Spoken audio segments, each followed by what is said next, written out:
தேவனிடத்தில் ஒரு காரியத்தை பெற்றுக்கொள்ள முதலாவது விரும்ப வேண்டும். மதுபான பழக்கம், சில பாப பழக்கத்துக்கு அடிமைப்பட்டு அவருடைய பெற்றோர் அல்லது மனைவிமார் அழைத்து கொண்டு வருவாங்க.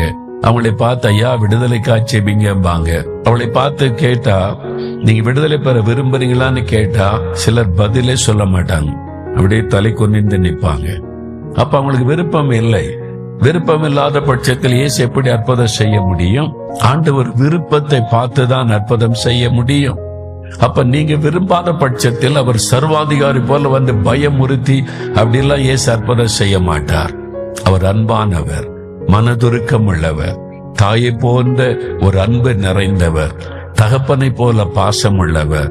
அவர் வந்து மகளே நீ சுகமாக விரும்புறியா, மகனே நீ சுகமாக விரும்புறியா, உனக்கு என்ன வேணும் விசாரித்து அற்புதம் செய்கிறவர் தான் இயேசு கிறிஸ்து.